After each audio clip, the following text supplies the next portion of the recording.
dan keilmuan segala macam. Nah, jadi itu nanti kalau sudah mulai seperti itu baru tugas pribadi. Itu tugas pribadi benar, jangan dipersamakan pula tugas pribadi sama pula judulnya nanti. Udah mulai nanti. Jadi bab 1 sampai bab 3 itu selesai sambil jalan. Dia dicicil. Dicicil bagaimana menentukan rumusan permasalahan penelitian, nah, pilih apa. Sekarang kita teorinya dulu. Oke. Nah, grup yang tampil kan saya milih itu absen jangan lupa diisi. Jadi makanya jangan dari laptop saja. Dari HP, dari laptop buka, buka langsung, buka pula e-learning itu isi absen di situ. Nah, jangan dibuka pula nonton YouTube yang lain-lain. Itu udah ketawa-ketawa sendiri pula, orang nggak ada ketawa, orang serius aja, orang ketawa-ketawa nyinyir. Jadi seperti itu. Ahmad, kenapa ini pakai background atau foto? Serem juga fotonya saya lihat. Tolonglah ganti, jangan foto-foto yang tidak menyenangkan ditaruh di situ si Ahmad. Mana dia? Si Ahmad tadi jangan, kalau saya ini buka lah kamera itu. Mana si Ahmad tadi? Open kamera dari tadi, Bu. Oh, jadi Ahmad itu 2 kamera yuk. Oh iya, Bu. 2 yuk masuk sini. Ya, Bu. 1 nanti untuk share screen, Bu. Oh, gitu. Oke. Ini saya mau lihat rambut laki-laki sudah rapi. Nah, ini bagus. Kalau sudah rapi, nah, dia tidak menzalimi orang. Nggak sakit mata orang melihat. Dan lihat orang tersenyum melihat you, itu sudah bersedekah, itu melihat you aja orang udah senyum. Tapi melihat orang you, aduh maaf misi.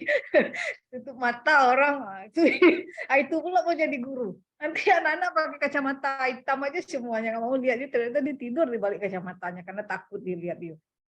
Wajah you nggak wajah semangat. Oke, kita mulai tampil di grup siapa kita mulai ya? Grup Rani. Rani Khairunisa, yuk duluan tampil dengan grup yuk. Baik, Miss.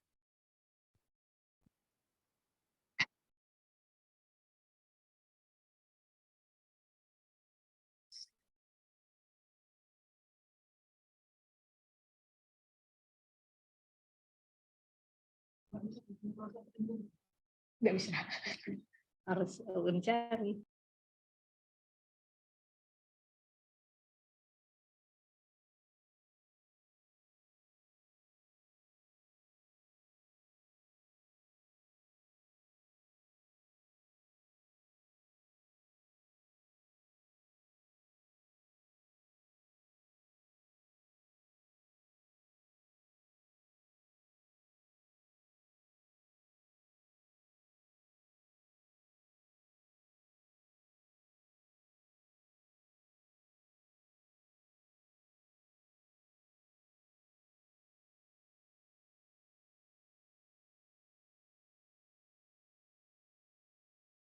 Kenapa you diam? Nggak berproses you di sana. Siapa yang jadi host? Jadikanlah kelompok si Rani ini jadi host salah satu share screen.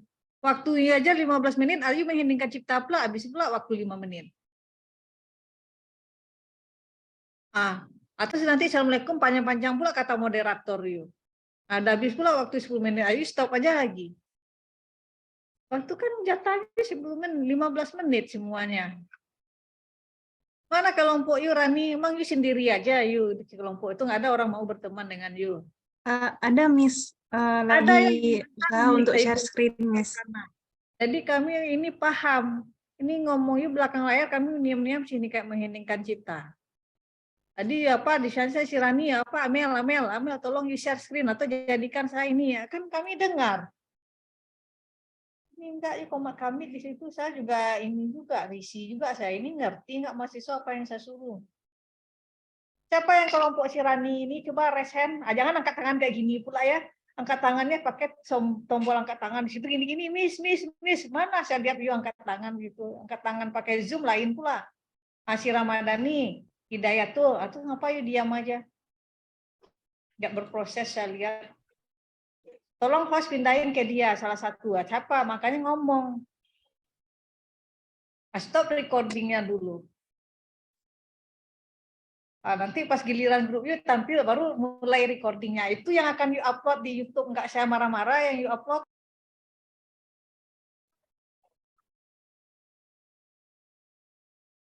Baik. Assalamualaikum warahmatullahi wabarakatuh. Waalaikumsalam warahmatullahi wabarakatuh. Alhamdulillahirabbil wassalatu wassalamu ala Rasulillah. Puji dan syukur marilah kita ucapkan kepada Allah Subhanahu wa taala yang telah menimpakan rahmat dan karunia kepada kita semua sehingga kita dapat bertemu melalui virtual meeting Zoom pada siang hari ini. Salat beserta salam tidak lupa pula kita kita ucapkan kepada Nabi kita, yakni Nabi Muhammad SAW, dengan mengucapkan kata Allahumma sholli ala Muhammad wa ala ali Muhammad. Yang terhormat kepada dosen pengampu mata kuliah penelitian pendidikan Ibu Maisri Lena SPD MPD dan rekan-rekan yang seperjuangan dengan saya. Langsung saja kami dari kelompok 9 akan menampilkan PPT dengan materi pertama yaitu filosofi dasar-dasar penelitian pendidikan yang beranggotakan Ramadhani Syafitri Aswal, Hidayatul Aziza, dan saya sendiri Rani Khairunisa.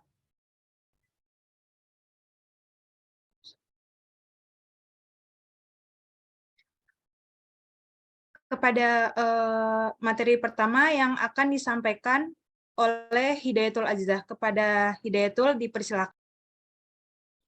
Baik, terima kasih moderator. Saya Hidayatul Azizah akan menjelaskan, akan membacakan materi tentang makna pengetahuan. Yang pertama, menurut Surya Sumantri tahun 2017 yang mengatakan bahwa pengetahuan adalah segenap apa yang diketahui tentang suatu objek tertentu. Kemudian yang kedua, menurut Noto Atmojo tahun 2017 yang mengatakan bahwa pengetahuan merupakan hasil penginderaan manusia atau hasil tahu terhadap seseorang terhadap objek melalui indera. Kemudian menurut Sumadi tahun 1996 yang mengatakan bahwa pengetahuan merupakan kemampuan seseorang dalam mengingat fakta, simbol, proses, dan juga teori. Kemudian makna pengetahuan selanjutnya, menurut Kraft tahun 2001, pengetahuan adalah buah pikir, ide, gagasan, konsep, serta pemahaman manusia yang kemudian mengambil inisiatif untuk berbagi pengetahuan. Selanjutnya, mohon maaf slide-nya Rani. Selanjutnya, menurut Sumadi tahun 1996, pengetahuan merupakan informasi atau maklumat yang diketahui dan disadari oleh seseorang. Saya kembalikan kepada moderator.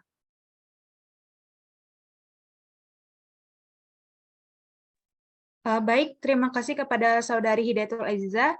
Selanjutnya, materi selanjutnya akan disampaikan oleh Ramadhani Syafitri Azwal. Kepada Ramadhani dipersilakan.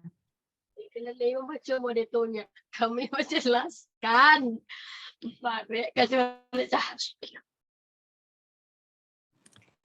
Baik, terima kasih kepada moderator. Materi selanjutnya yaitu cara mendapatkan pengetahuan. Menurut Noto Atmojo tahun 2012, cara yang pertama yaitu cara coba salah, trial and error. Cara ini dipakai dengan mencoba-coba saja menggunakan beberapa kemungkinan. Apabila kemungkinan pertama gagal, maka coba kemungkinan lain. Yang kedua, secara kebetulan. Mendapatkan pengetahuan atau penemuan kebenaran secara kebetulan terjadi karena tidak sengaja oleh orang yang bersangkutan. Yang ketiga, cara kekuasaan dan otoritas.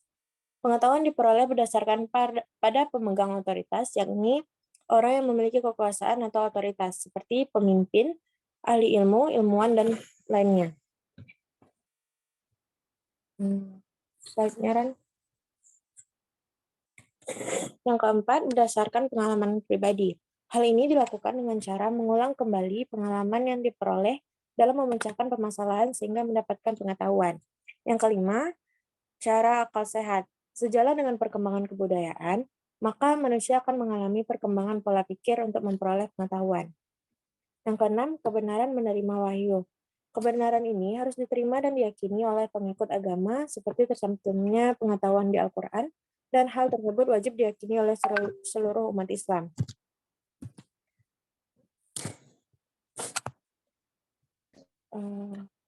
Lanjutkan.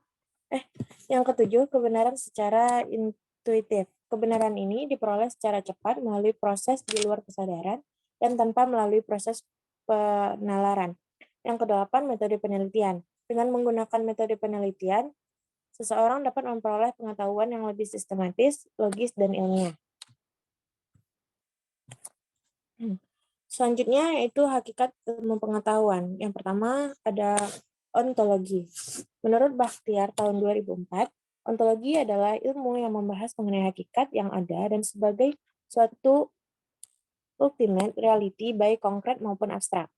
Yang kedua yaitu Aristoteles tahun 384 sebelum Masehi. Ontologi merupakan rangkaian pembahasan mengenai hal yang ada sebagai hal ada, sebagai demikian mengalami perubahan sehubungan dengan objeknya. Selanjutnya, menurut Surya Sumantri pada tahun 1993, ontologi merupakan ilmu pengetahuan mengenai apa yang ingin kita ketahui dan seberapa jauh kita ingin tahu. Selanjutnya, menurut Becker tahun 1992, ontologi adalah ilmu pengetahuan yang paling universal dan paling menyeluruh.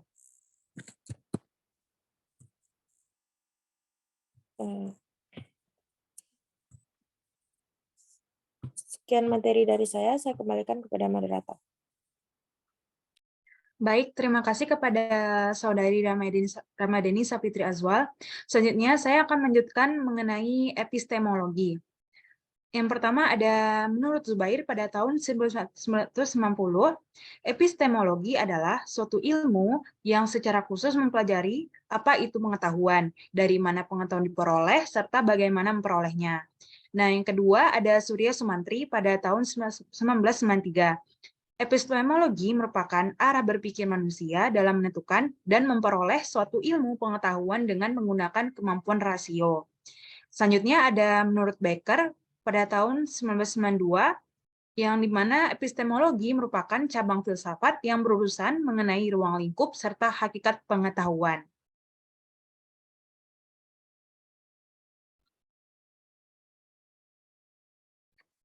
Selanjutnya, aksiologi.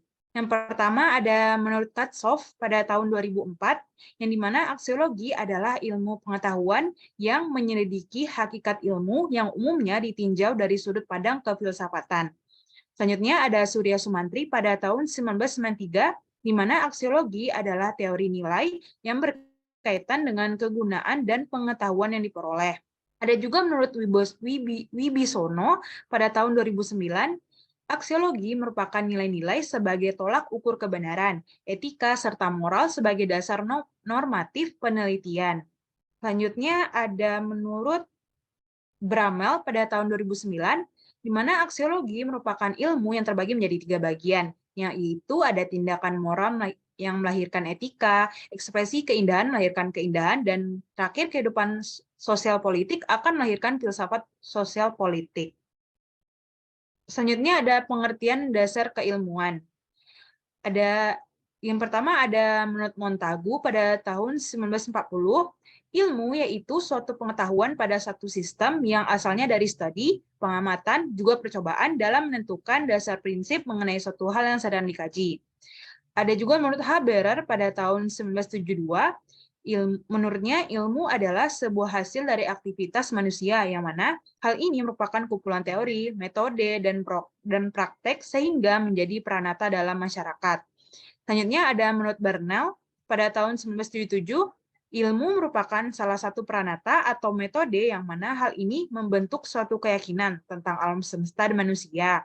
Lalu yang terakhir ada menurut Bacon pada 1940, yang mana ilmu merupakan satu-satunya pengetahuan yang valid dan hanya fakta-fakta yang dapat menjadi objek pengetahuan. Topik selanjutnya yaitu mengenai konsep dasar pengetahuan keilmuan. Yang pertama membahas teori. Ada menurut Erwan dan Diah pada tahun 2007, menurut mereka teori adalah serangkaian konsep yang memiliki hubungan sistematis untuk menjelaskan suatu fenomena sosial tertentu. Selanjutnya ada menurut Turner pada tahun 1970, ia mengatakan teori adalah sebuah proses mengembangkan ide-ide yang membantu kita menjelaskan bagaimana dan mengapa suatu peristiwa itu terjadi. Yang terakhir menurut Hainan pada tahun 1985, teori merupakan sengkumpulan hukum atau hubungan yang tersusun secara logis yang terdapat penjelasan dalam suatu disiplin ilmu. Selalu ada konsep dasarnya yang kedua yaitu prinsip. Menurut Swanberg pada tahun 2000, prinsip adalah suatu kebenaran yang mendasar dan doktrin yang mendasari sebuah gagasan. Lalu menurut Asmara pada 1948, prinsip merupakan sebuah hal yang fundamental yang menjadi martabat diri atau prinsip juga diartikan sebagai bagian hakiki dari harga diri. Lalu Tauhid pada tahun 2007, prinsip adalah pandangan atau pendapat yang menjadi panduan perilaku yang terbukti dan dapat bertahan lama. Lalu konsep dasar yang ketiga yaitu ada fakta. Beberapa pengertiannya yang pertama ada dari Suyono pada tahun 2004, fakta merupakan suatu hal atau peristiwa yang benar-benar terjadi.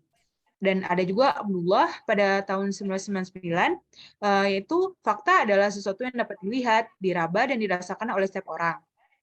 Lalu juga ada Nur Hadi pada tahun 2003, yang mengatakan fakta adalah informasi yang berkaitan dengan aspek kehidupan dan bersifat nyata. Lalu yang terakhir ada dari Kamus Besar Bahasa Indonesia pada tahun 2008 yang mengatakan fakta merupakan suatu hal atau peristiwa atau keadaan yang merupakan kenyataan sesuatu yang benar-benar ada atau terjadi. Lalu yang konsep dasar terakhir yaitu ada hukum. Menurut Kant pada tahun 1785, hukum adalah keseluruhan syarat berkehendak bebas dari orang untuk menyesuaikan diri dengan kehendak bebas dari orang lain. Lalu ada dari Hobbes pada tahun 1642, yaitu hukum adalah perintah-perintah dari orang memiliki kekuasaan untuk memerintah. Dan terakhir ada dari Austin 1790, hukum adalah peraturan yang diadakan untuk memberikan bimbingan kepada makhluk yang berakal. Sekian dari kelompok kami. Kita masuki sesi selanjutnya yaitu sesi penambahan materi. Kepada teman-teman, adakah yang ingin menambahkan materi?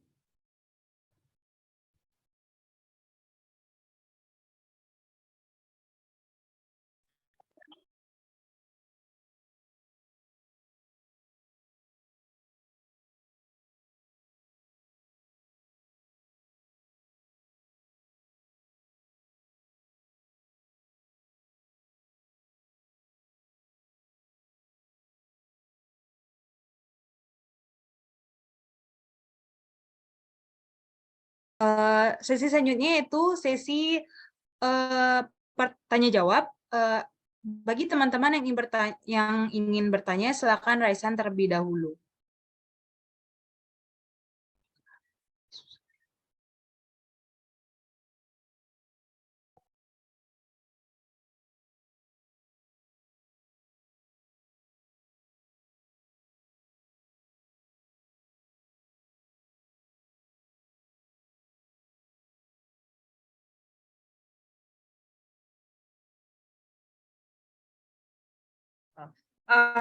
Oke, nggak ada pertanyaan, moderator sudah stop yuk. Stop recordingnya dulu, udah ditutup, nggak ada orang bertanya, nggak ada pula sejenak, tunggu sejenak pertanyaan, itu nggak ada lagi. Masa mulai. Oke, baik. Assalamualaikum warahmatullahi wabarakatuh. Waalaikumsalam warahmatullahi wabarakatuh. Selamat siang kepada Ibu dan rekan-rekan semuanya. Terima kasih sudah hadir di dalam perkuliahan kita melalui via Zoom pada hari ini.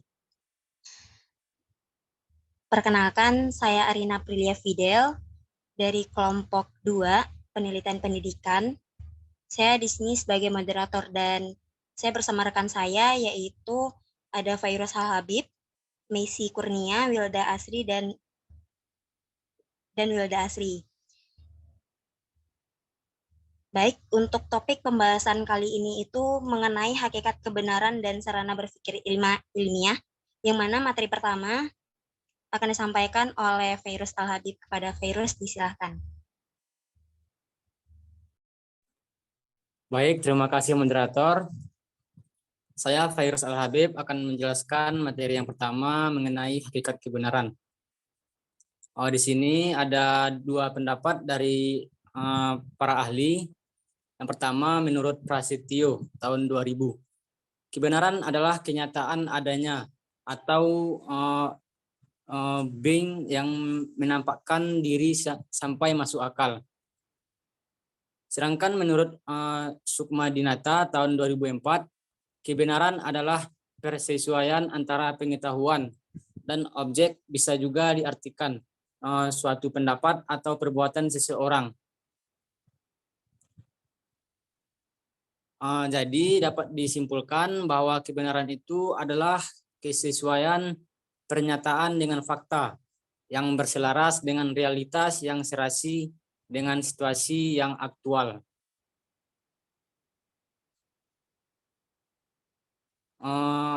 Mungkin itu yang dapat saya sampaikan. Saya kembalikan kepada moderator. Baik, terima kasih kepada Fairuz yang sudah menjelaskan materi mengenai hakikat dari kebenaran. Nah, materi selanjutnya itu mengenai sarana berpikir ilmiah yang akan disampaikan oleh Messi Kurnia. Kepada Messi, disilakan. Terima kasih kepada moderator. Baiklah, materi selanjutnya yaitu tentang sarana berpikir ilmiah. Yang pertama yaitu bahasa. Bahasa memiliki peranan yang sangat penting dalam kehidupan manusia, termasuk di dalamnya adalah kegiatan ilmiah. Yang kedua yaitu matematika.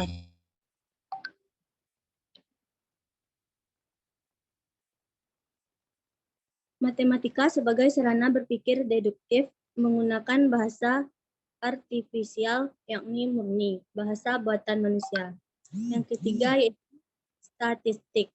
Statistika merupakan sekumpulan metode dalam memperoleh pengetahuan untuk mengelola dan menganalisis data dalam mengambil suatu kesimpulan kegiatan ilmiah. Sekian materi dari saya kembalikan kepada moderator. Baik, terima kasih kepada Messi Kurnia. Itulah materi dari kelompok kami mengenai hakikat kebenaran dan juga sarana berpikir ilmiah. Selanjutnya masuk kepada sesi penambahan materi. Jikalau ada dari teman-teman semua yang ingin menambahkan materi dari kelompok kami, silakan untuk raise hand terlebih dahulu.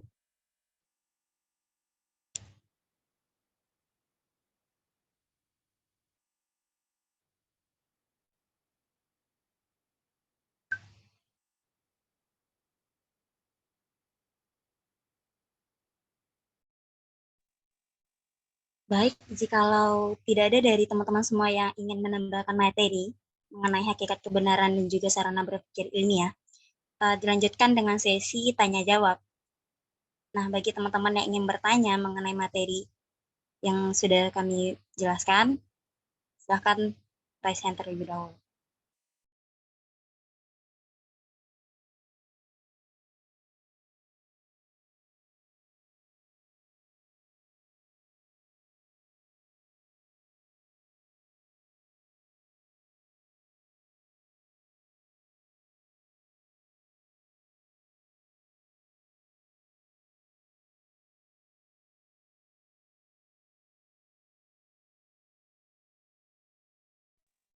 Sekali lagi, apakah tidak ada dari teman-teman semua yang ingin bertanya kepada kelompok kami? Jikalau ada, silakan untuk raise hand terlebih dahulu.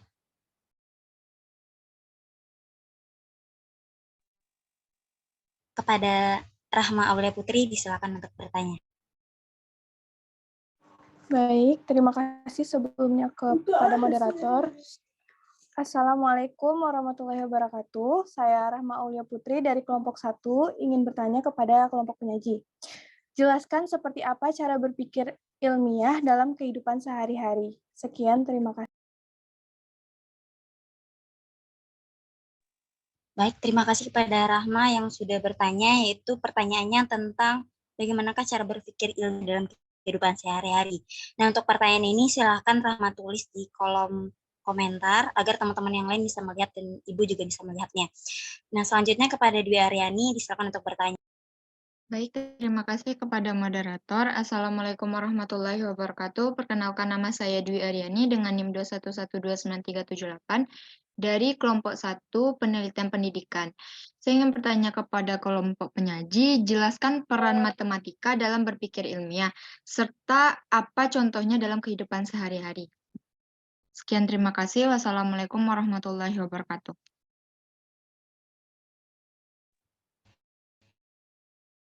Baik, kami ucapkan terima kasih kepada Dwi Haryani yang sudah bertanya, yang mana pertanyaannya menjelaskan bagaimana peran matematika dalam sarana berpikir ilmiah, dan ya selanjutnya kepada Atfa Putri Toni.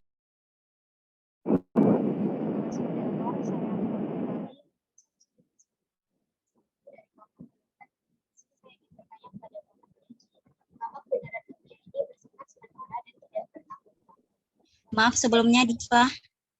Suara Ditfa tidak. Sudah terdengar moderator? Kecil suaranya, volumenya Dit.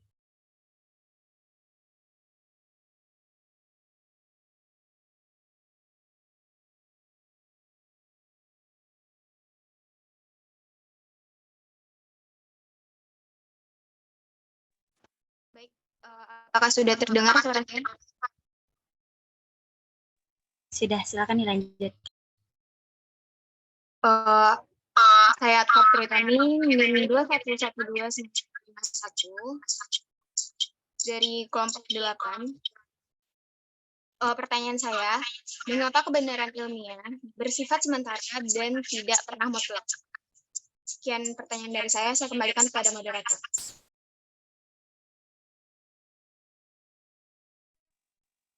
Oke, terima kasih kepada Dipa. Untuk sesi pertanyaan pertama ini, kita menampung 3 pertanyaan dulu ya teman-teman. Untuk jikalau masih ada waktu yang tersisa, teman-teman bisa bertanya lagi gitu.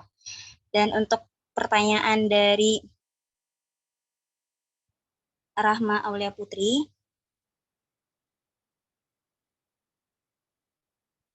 itu akan dijawab oleh Fairuz Al-Habib. Kepada Fairuz disilahkan.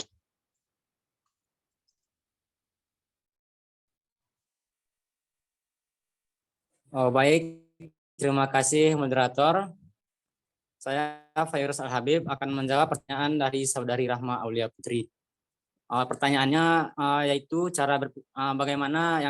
bagaimana cara berpikir ilmiah dalam kehidupan sehari-hari. Yang pertama, kita harus tahu dulu apa yang dimaksud itu dengan berpikir. Berpikir itu adalah sebuah kegiatan mental yang membuahkan ide dan menambah wawasan kita berupa pengetahuan baru ataupun sekedar memanggil memori ilmu yang telah disimpan dalam otak kita. Jadi, dikaitkan dengan metode ilmiah, berpikir menjadi kegiatan yang ditujukan untuk mengkaji ataupun meneliti hubungan kausalitas antara berbagai peristiwa dalam kehidupan manusia, yang mana menggunakan daya pikir logis, analitis, dan kritis sesuai dengan polanya dan memiliki tata acara serta aturan main yang berlandaskan sistematis atau sistematika dan berdasarkan data yang empiris. Untuk contohnya ada beberapa cara berpikir sesuai ilmiah dalam kehidupan sehari-hari. Yang pertama itu rasa ingin tahu yang tinggi terhadap sesuatu yang ingin kita cari.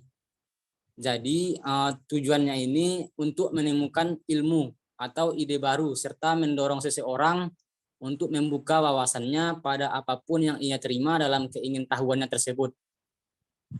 Contohnya, siswa yang pintar matematika ingin lebih jago, ingin lebih pintar berbahasa Inggris, sehingga ia membaca buku-buku dan mendengarkan semua lagu berbahasa Inggris. Yang kedua, optimis, yang mana maksudnya mencegah seseorang untuk mengakhiri proses belajar dan keingintahuannya terhadap sesuatu serta membantu seseorang untuk memperdalam keyakinannya bahwa apa yang ia pikirkan tersebut akan membuahkan hasil. Contohnya seorang penjual bakso kuah yang terus belajar pada orang-orang yang lebih ahli darinya untuk menciptakan rasa bakso yang lebih enak, untuk mendatangkan pelanggan yang lebih enak. Mungkin hanya itu yang dapat saya sampaikan. Saya kembalikan kepada moderator. Terima kasih kepada Fairuz Al-Habib yang sudah menjawab pertanyaan dari Rahma Aulia Putri tadi. Nah, apakah ada dari teman-teman yang ingin menambahkan jawaban mengenai pertanyaan dari Rahma Aulia Putri tadi? Jikalau ada, silakan untuk raise hand.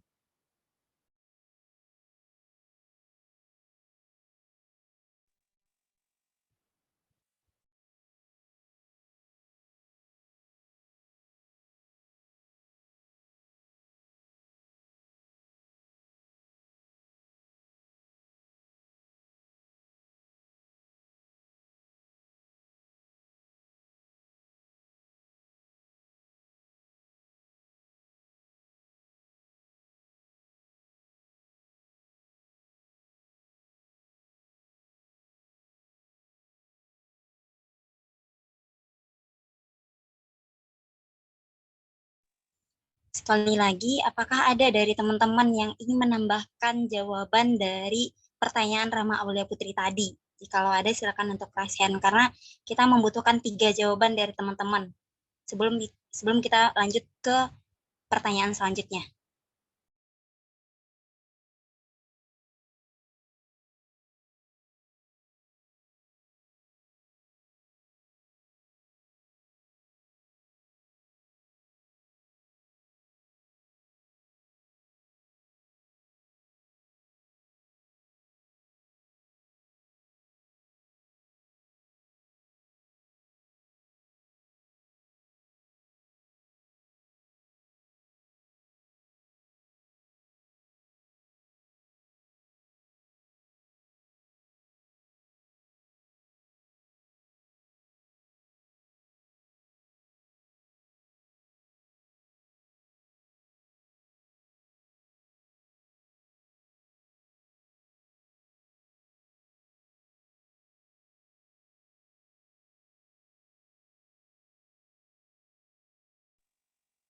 Baik, saya ulangi, apakah ada dari teman-teman yang ingin menambahkan jawaban dari pertanyaan Rahma Aulia Putri, yang mana pertanyaannya, jelaskan seperti apa cara berpikir ilmiah dalam kehidupan sehari-hari.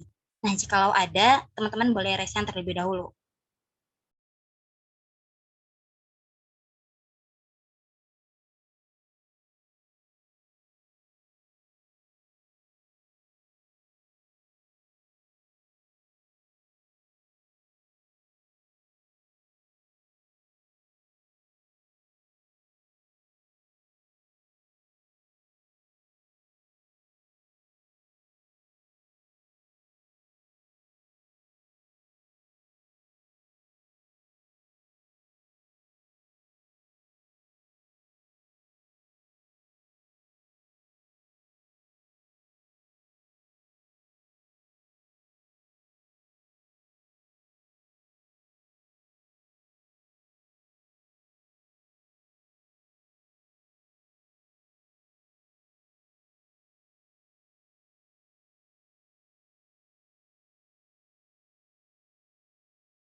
Oke, jikalau tidak ada penambahan dari teman-teman, kita lanjut ya untuk menjawab pertanyaan kedua, yaitu pertanyaan dari Dwi Aryani, yang mana pertanyaan ini akan dijawab oleh Messi Kurnia. Kepada Messi, disilahkan.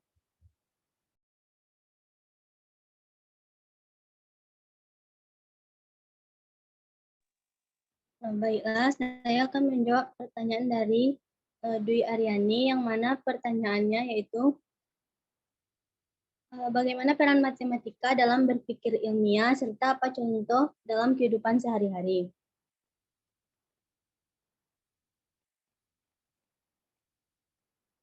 Peran matematika dalam pengembangan bahasa numerik yang memungkinkan kita untuk melakukan pengukuran secara kuantitatif. Sifat kuantitatif dari matematika ini meningkatkan daya prediktif dan kontrol dari ilmu. Ilmu memberikan jawaban yang bersifat eksak yang memungkinkan pemecahan masalah secara lebih tepat dan cermat. Contohnya dalam kehidupan sehari-hari, yang pertama itu melatih disiplin, kesabaran, membuka pintu gerbang ke hampir semua bidang sains dan teknik. Yang ketiga yaitu membantu dalam memahami pendapatan dan pengeluaran. Sekian jawaban dari saya kembalikan kepada moderator. Oke, terima kasih kepada Messi Kurnia yang sudah menjawab pertanyaan dari Dwi Aryani tadi. Nah, apakah dari teman-teman yang ingin menambahkan? Jika ada, silakan raise hand.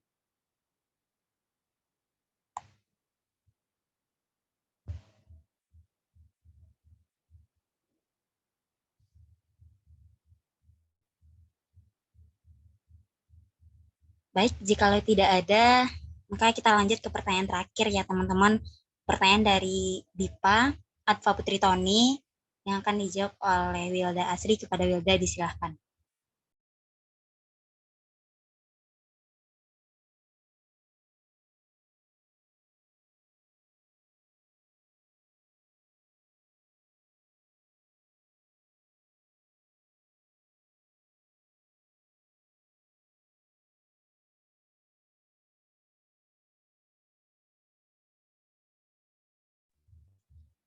Oke, karena Wildanya terlempar dari Zoom dan susah untuk masuk lagi, maka pertanyaan dari Atfa Putri Toni akan dijawab oleh Messi Kurnia. Kepada Messi, disilahkan.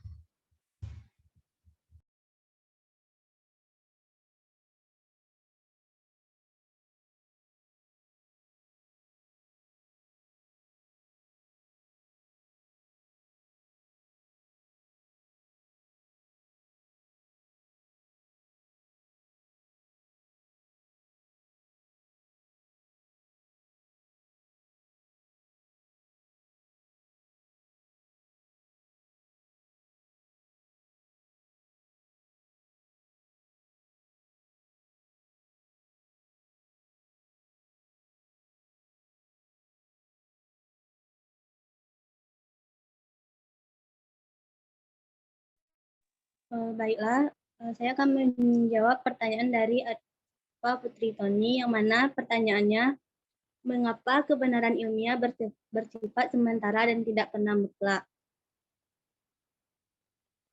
Karena kebenaran dalam sebuah ilmu bukanlah bersifat mutlak, tetapi bersifat terbuka. Karena seiring berjalannya waktu, keilmuan terus berkembang. Munculnya penemuan dan teori baru memungkinkan untuk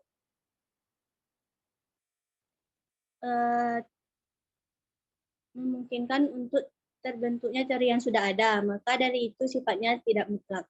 Sekian jawaban dari saya kembalikan kepada moderator. Baik, terima kasih kepada Messi Kurnia yang sudah menjawab pertanyaan dari Atfa Putri Toni. Sebelumnya saya ingin bertanya kepada Rahma Aulia Putri tadi, apakah jawabannya sudah bisa dipahami atau tidak? Baik, terima kasih sebelumnya Fairuz telah menjawab pertanyaan saya. Insya Allah jawabannya sudah bisa dipahami. Oke, terima kasih. Nah, kepada Dwi Aryani, apakah jawaban dari kelompok kami membuat Dwi Aryani paham atau ada tambahan? Baik, terima kasih kepada kelompok penyaji telah menjawab pertanyaan saya. Insya Allah saya paham dengan jawaban kelompok penyaji. Terima kasih. Oke, terima kasih Dwi Aryani. Nah, selanjutnya kepada Atfa Putri Toni, apakah jawaban dari kelompok kami memuaskan dan membuat Atfa Putri Toni paham? Baik, moderator. Terima kasih kepada kelompok penyaji, khususnya Messi Kurnia. Insya Allah jawaban dari pertanyaan saya tadi bisa dipahami dan mudah dimengerti. Terima kasih. Saya kembalikan kepada moderator. Oke, terima kasih Atfa Putri Toni. Baiklah, mungkin itu saja presentasi dari kelompok 2. Selanjutnya saya kembalikan kepada Miss Lena selaku dosen pengampu mata kuliah pendidikan penelitian. Kepada Ibu disilahkan.